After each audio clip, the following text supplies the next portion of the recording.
How do I live with joy again without guilt? Am I supposed to be happy? It seems like a betrayal. It seems like, how can that possibly be? And maybe I shouldn't be happy or be excited or be looking forward to what's next. But I am, and I have been. Another thing to learn along the way is that joy doesn't dishonor love. It doesn't take anything away from the past. It supports you in the present, and it leads you into the future.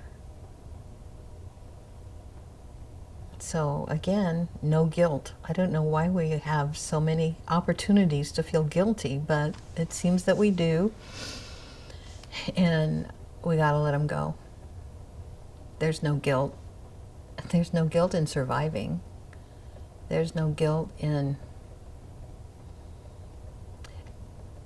I think, especially moving on after a long period of caretaking where you've watched someone suffer and pass, that maybe it's natural for the guilt of feeling good to hang on. But that's, again, that's life. We are supposed to live the best that we can where we are, without guilt, with gratitude. I would give anything if things hadn't happened the way they did for him, but they did. That's another one of those things I can't change. But I can make the best of whatever I'm doing now. I won't help him by feeling guilty. I won't help him by constantly keeping that part of our life at the top of my mind. It's like, let those go. Hang on to the good memories and keep moving forward. So when you begin to feel joy, like more than you feel the grief, like it becomes a regular part of your life, welcome it. Celebrate it. And find more ways to bring it. When I think about joy, there are two examples that come to my mind. One is feeling joy and grief so constantly and so simultaneously. And that is the year before my husband passed, my grandson was diagnosed with cardiomyopathy. So he spent most of that year in the hospital getting sicker and sicker and sicker.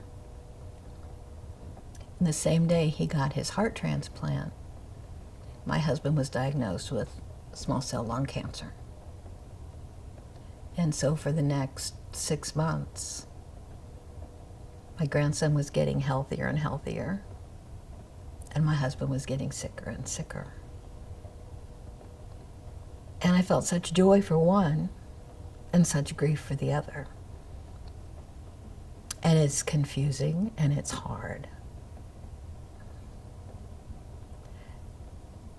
And it is what it is. One of Tim's favorite sayings, it is what it is. That's always what it comes down to. It is what it is.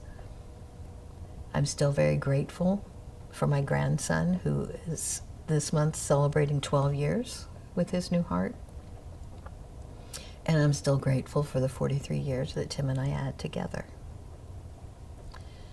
The other example is really joy coming back as I got in touch with myself. I had been a coach and reading or facilitating support groups for years before all of this happened. But as I went through my grandson's illness, my husband's death, I was drained. I felt like I had nothing else to give. There's no way I can help anybody with anything.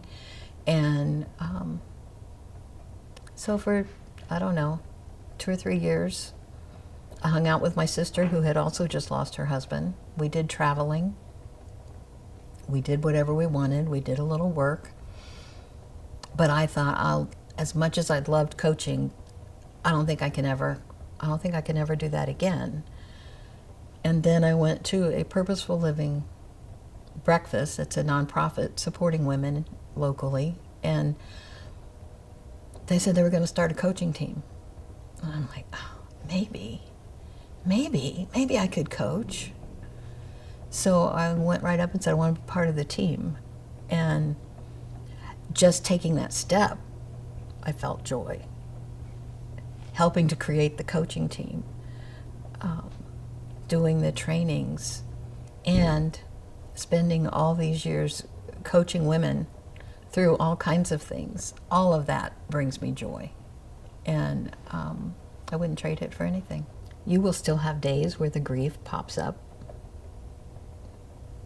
washes over you, where you're like, oh my gosh, I thought I was done with that. I'm not done with that. But it won't take days or hours to get better. It will be like, oh wow, okay, there was that, and now I'm moving on to whatever's next. I can do this. And I can do it with joy for what we had in the past, with joy for what I'm creating in the present, and with joy for what I hope for in the future. Joy honors love. It doesn't erase it. No matter how wonderful your life begins to be again, that doesn't take anything away from what you had before.